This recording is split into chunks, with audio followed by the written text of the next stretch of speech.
যারা সামনে পরীক্ষা দিবে, তোমাদের কিছুদিন পরেই পরীক্ষা, বাংলা প্রথমে একটি গুরুত্বপূর্ণ সাজেশন তোমাদেরকে দিচ্ছি। আশা করছি এটাই যদি তোমরা অনুসরণ করতে পারো, তোমাদের আর কিছু পড়তে হবে না বাড়তি করে। চলো আমরা একটু বিস্তারিত দেখে নিই। প্রথমত কোন টপিকটা কতটুকু গুরুত্বপূর্ণ, এখানে জাস্ট এটা বোঝানো হয়েছে, এটা প্রয়োজন নাই। এরপরে আমাদের গুরুত্বপূর্ণ বিষয়গুলোর মধ্যে সৃজনশীল টাইপ কেমন হবে, দাগানো বইটা খুব বেশি গুরুত্বপূর্ণ, কিছু গুরুত্বপূর্ণ এমসিকিউ, ক নং খ নং প্রশ্ন। এর মধ্যে আমরা প্রত্যুপকারের যদি কিছু এমসিকিউ খেয়াল করি, প্রথমে দেখো প্রত্যুপকার রচনাটি কোন গ্রন্থ থেকে সংকলিত হয়েছে। এটি আখ্যান মঞ্জুরি গ্রন্থ থেকে সংকলিত হয়েছে। আখ্যান মঞ্জুরি রচিত হয় কত সালে? আখ্যান মঞ্জুরি 1868 সালে রচিত হয়।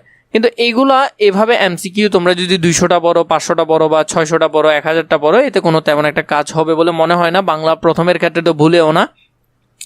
তোমাদেরকে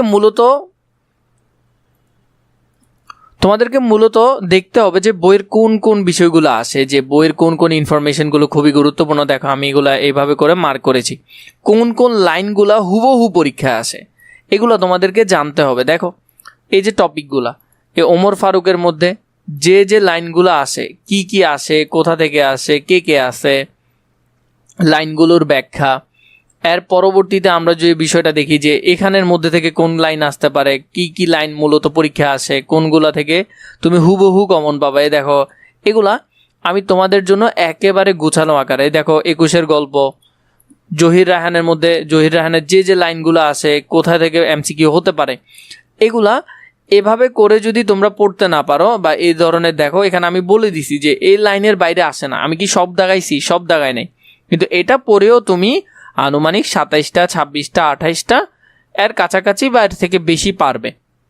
যদি তোমার আগে পড়া থাকে তাহলে তুমি অনেক বেশি পরিমাণ পারবে। দেখো প্রবাস বন্ধুর মধ্যে কোন কোন লাইনগুলো আসে, এখানের মধ্যে কোনটা আসতে পারে, কোনটা এই যেমন এটা কতে আসে অনেক বেশি।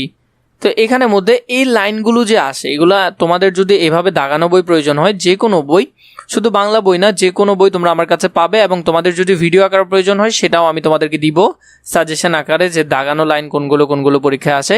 এবং তোমরা যদি বইগুলো কিনতে চাও তাহলে আমাদের সাথে নিশ্চয়ই যোগাযোগ করবে। ভিডিওর উপরে যে নাম্বারটি আছে সেটিতে তোমরা আমাদেরকে হোয়াটসঅ্যাপে মেসেজ করলে হবে, সেখান থেকে তোমরা আমাদের থেকে বইগুলো চাইলে নিতে পারো। এরপর যদি দেখি ঈশ্বরচন্দ্র বিদ্যাসাগরের জন্মস্থান কোথায়, জন্মস্থান ছিল মেদিনীপুরে। এরপরে 4 নম্বরে ঈশ্বরচন্দ্র বিদ্যাসাগরের জন্ম তারিখ কোনটি? জন্ম তারিখ হলো 26শে সেপ্টেম্বর 1820। ঈশ্বরচন্দ্র বিদ্যাসাগরের প্রকৃত নাম কি ছিল? ঈশ্বরচন্দ্র বন্দ্যোপাধ্যায় ছিল তার প্রকৃত নাম। 6 নম্বরে বিদ্যাসাগর কি? বিদ্যাসাগর হলো তার উপাধি ছিল। কি ছিল তার উপাধি? ঈশ্বরচন্দ্র বিদ্যাসাগর কোন কলেজে পড়ালেখা করেন? সংস্কৃত কলেজে পড়ালেখা করেন। তো তোমরা যদি এভাবে দেখো, এমসিকিউগুলো নিয়ে যদি ধারাবাহিক ভিডিও প্রয়োজন হয় অথবা দাগানো বই নিয়ে প্রয়োজন হয়, কোনটা নিয়ে প্রয়োজন সেটা আমাকে একটু তোমরা কমেন্ট করে জানাবে, তাহলে আমি তোমাদের জন্য সেই বিষয়টা নিয়ে ভিডিও করব। আর যদি তোমাদের বইগুলো প্রয়োজন হয়, নিশ্চয়ই বইগুলো আমাদের থেকে অল্প দামে কিনে নিতে পারো, সাজেশন সহকারে আমরা তোমাদেরকে বইগুলো দিব।